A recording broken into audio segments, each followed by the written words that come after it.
তাফসির ইবনে কাসিরের মধ্যে হাফিজ ইমাদউদ্দিন ইবনে কাসির রাহিমাহুল্লাহ একটা হাদিস এনেছেন যে আল্লাহ রাসূল সাল্লাল্লাহু আলাইহি ওয়াসাল্লাম সাহাবীদেরকে একটা সময় প্রশ্ন করলেন, হে আমার সাহাবীরা, তোমরা কি নিজেদের সম্পদকে বেশি ভালোবাসো নাকি তোমাদের উত্তরাধিকারীদের সম্পদকে বেশি ভালোবাসো? উত্তরাধিকারীর সম্পদ বলতে আপনি যখন মারা যাবেন, আপনি মারা যাওয়ার পরে আপনার সন্তান, আপনার নাতি নাতনি, ওই সমস্ত মানুষ যারা আপনার সম্পদ ভোগ করবে তাদেরকে বলা হয় উত্তরাধিকারী।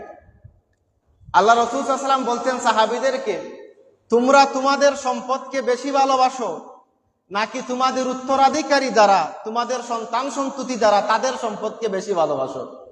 সাহাবীরা বললেন, ইয়া রাসূলুল্লাহ, ইয়া হাবিবাল্লাহ, প্রশ্নই আসে না, আমরা আমাদের সম্পত্তিকে সব থেকে বেশি ভালোবাসি। আল্লাহ রাসূল সাল্লাল্লাহু আলাইহি ওয়াসাল্লাম ওই সময় বলছেন, হে আমার সাহাবীরা, শুনে রাখো, আমি তো দেখতে পাচ্ছি তোমরা তোমাদের উত্তরাধিকারীদের সম্পত্তিকে বেশি ভালোবাসো। সাহাবীরা বলছেন, ইয়া রাসূলুল্লাহ, এটা কি করে সম্ভব? আমরা তো আমাদের সম্পত্তিকে বেশি ভালোবাসি, এজন্য আমরা যেখানে 10 টাকা খরচ করার কথা সেখানে 5 টাকা খরচ করি, যেখানে বেশি খরচ করার কথা সেখানে আমরা কম খরচ করি। ইয়া রাসূলুল্লাহ, ইয়া হাবিবাল্লাহ, আমরা তো আমাদের সম্পত্তিকে বেশি ভালোবাসি।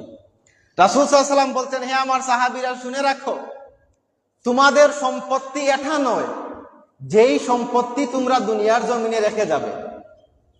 ভেঙে যদি আমি জিনিসটা আপনাকে বলি, আপনি ধরেন আজকে 10 লক্ষ টাকার মালিক, আজ যদি আপনি মারা যান, এই 10 লক্ষ টাকার মালিক হবে আপনার সন্তান, আপনার এই 10 লক্ষ টাকার মালিক হবে আপনার স্ত্রী, আপনার নাতি নাতনি যারা আছেন তারা। তো সাহাবীদেরকে বলছেন, হে আমার সাহাবীরা, শুনে রাখেন, যেই সম্পদ আপনাদের রয়েছে, এই সম্পদ আপনারা আল্লাহর রাস্তায় খরচ করছেন না, এই সম্পদ আপনারা জমিয়ে রাখছেন কাদের জন্য? আপনার সন্তানের জন্য, আপনার উত্তরাধিকারীদের জন্য।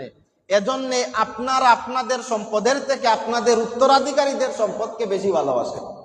ইয়া রাসূলুল্লাহ, ইয়া হাবিবাল্লাহ, তাহলে আমরা আমাদের সম্পদকে কিভাবে ভালোবাসবো? রাসূল সাল্লাল্লাহু আলাইহি ওয়াসাল্লাম বলছেন, এই সম্পদ, যেই সম্পদ আপনি দুনিয়ার জমিনে রেখে যাবেন, এটা কিন্তু আপনার সম্পদ না। এই সম্পদ হচ্ছে আপনার উত্তরাধিকারী, আপনার ছেলে সন্তানের সম্পদ। আর আপনি দুনিয়াতে থাকা অবস্থায় আল্লাহর রাস্তায় যেই সম্পদ ব্যয় করবেন, এই সম্পদটাই হচ্ছে আপনার কাল কিয়ামতের ময়দানে আল্লাহ পাক রব্বুল আলামিনের হিসাবের কাঠগড়ার মধ্যে যখন আপনি দাঁড়িয়ে যাবেন, এই সম্পদ তখন আপনাকে আল্লাহর কাঠগড়া থেকে রক্ষা করবে। এজন্য আল্লাহ রাসূল সাল্লাল্লাহু আলাইহি ওয়াসাল্লাম বলছেন, তোমরা তোমাদের উত্তরাধিকারীদের সম্পদকে বেশি ভালোবাসবে না